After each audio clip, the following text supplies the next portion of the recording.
പ്രിയപ്പെട്ടവരെ, ഈ കാണുന്നത് തിരുവനന്തപുരം നഗരത്തിലെ ഒരു പ്രധാനപ്പെട്ട തോടായ പാർവതി പുത്തനാറിൻ്റെ അവസ്ഥയാണ്.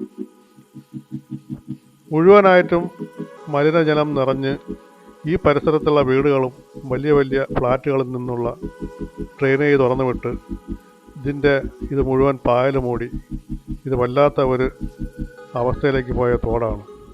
ഇവിടെ ചപ്പ് ചവറുകൾ കൊണ്ടിട്ട് ഇവിടെ ഒരു ഡംപിങ് യാർഡായിട്ട് മാറ്റിയിരിക്കുകയാണ്.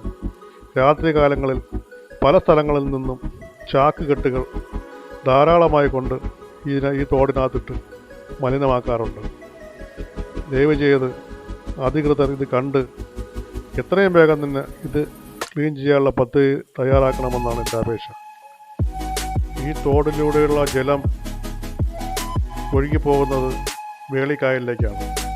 മഴക്കാലത്ത് ഇവിടെ ഈ പരിസരമാകെ മഴ പെയ്ത് വെള്ളം നിറയുമ്പോൾ ഈ തോടിൽ വന്നടിഞ്ഞ് ഇത് വേളിക്കായലിൽ പൊഴിമുറിച്ച് കടലിൽ വിടുകയാണ് പതിവ്. ഇതിൻ്റെ അവസ്ഥ വല്ലാത്ത അവസ്ഥയാണ് കാണുന്നത്. കുളവാഴയും പായലൊക്കെ നിറഞ്ഞ് ഒഴുക്ക് പൂർണ്ണമായിട്ടും നിലച്ചൊരവസ്ഥയിലായിരിക്കുകയാണ്. ഗവൺമെൻറ്റിന് ഒരു പദ്ധതി എല്ലാ വർഷവും ഉണ്ട്, ഇത് ക്ലീൻ ചെയ്യുന്ന പദ്ധതി. അതൊന്നും ഈ അടുത്ത കാലത്തായിട്ട് കാണാനേ ഇല്ല. ഇത് ജനപ്രതിനിധികൾ ഇത് കണ്ട് ഇതിനൊരു പരിഹാരം കാണണമെന്നാണ് എൻ്റെ അപേക്ഷ.